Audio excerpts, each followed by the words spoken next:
It's January survival, starting with the money. Bruce Sellery is here from Moneysense magazine.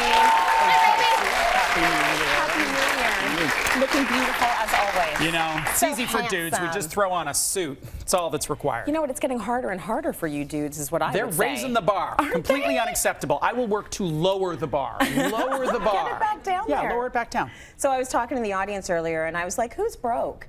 And hands went up. Yeah. Because you know the holidays, it wipes people out. If you're, you're buying gifts and everything. Let's get us back on track in a way that's going to be easy, painless.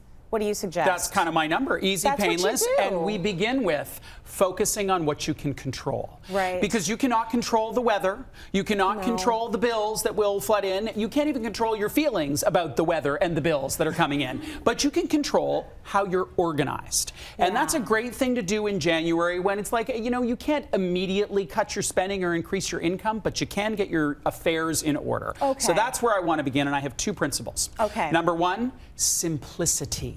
Simplicity. Some of these get organized with your money things, I actually cackle out loud when I read about them. Like, I am never doing that. Never in a million years It's too would hard I do and that. tedious, yeah, right? I'm not doing that. So simplicity, and second, make saving easy and spending hard. So how do you do that? How do you make saving easy? I mean, making spending hard, stay out of the malls, I guess. Yeah, stay out of the malls is one big way. And saving easy, there's a real automation that can happen on that front, which we'll talk about. But where I would start is looking at the paper flow or email flow, because every single bill follows the same path. It arrives, either email or snail mail, and then it sits. Who's kidding who? I don't pay the bill the day it arrives. No one does that. So it sits somewhere. Yeah. I have, for paper bills, an inbox. They all go there. Because sometimes getting organized is about not putting the bills in with your kid's art project. So you have an inbox, like an actual box and that's just for bills in your kitchen or whatever? Yeah, you were to look at it, you would think, what is that mess of paper? The bills aren't even opened.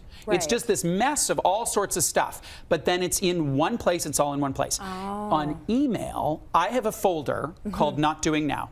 I'm not doing that right now. I'm not doing that right now. So instead of it sitting in my inbox and looking and seeing, oh, the gas bill, I should look at my credit, I should look at that. I file it immediately in Not Doing Now. So that's the first thing, is the sitting. But you have to actually go back to that file at some point. You absolutely do. It's not doing never. You have to do someone it at else some point. Is paying.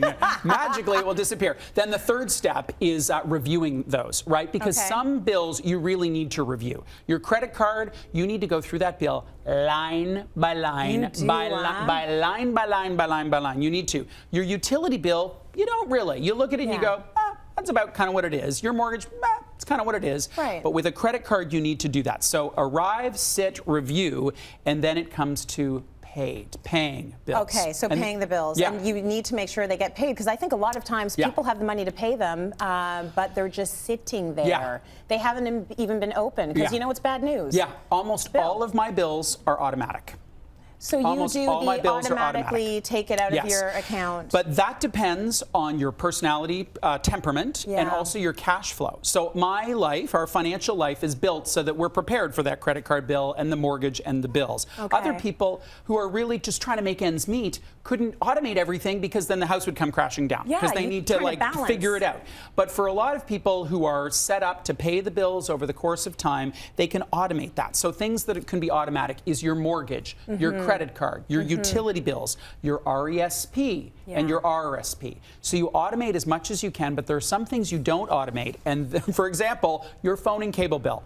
Don't automate that. Why not? Because that's one that you need to keep on top of. So here's an example. My phone bill arrives, and I look through it as I do, and I have a new $25 charge on there. So I call them up thinking, oh, they'll just remove that $25 charge. No, some promotion has ended, and I now no longer have the savings that I don't have. So there's a thing that I needed to do, and if it had been automatic, I wouldn't have even thought to call, because it would have just gone right through. Okay, right. And I guess it makes it a little bit trickier, because let's say you do look through that bill and it went automatically, but now you want that money back. Yeah.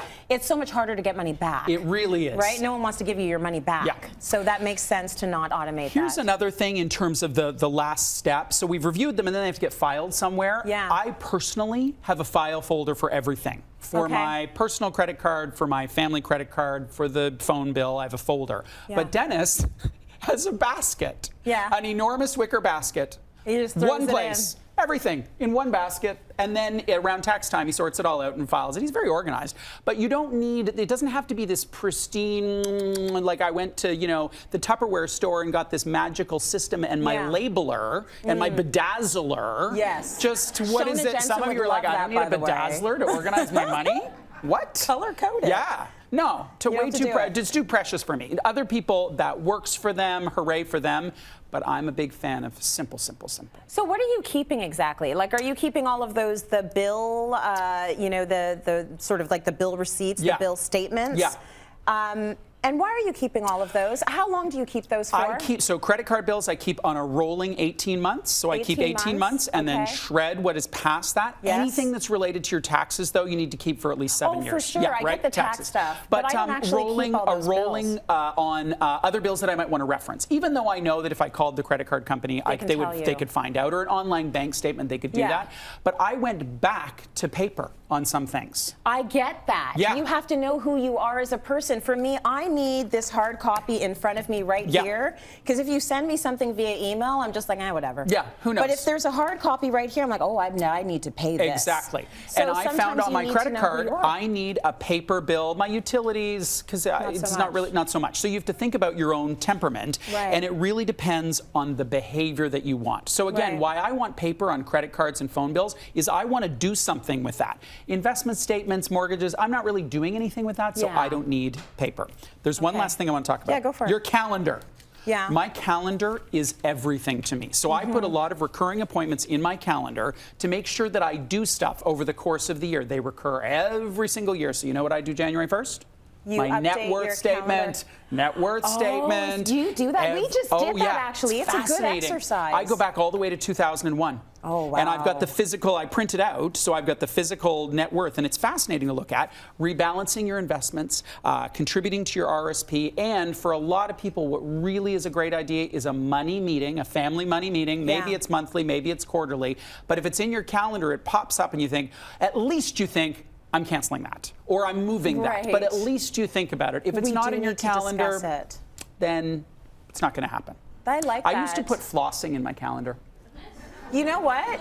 It's working.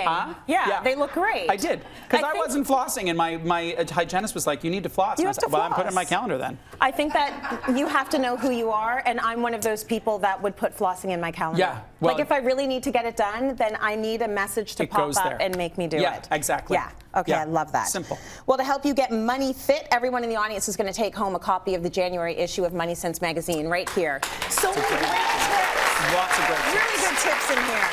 I love it.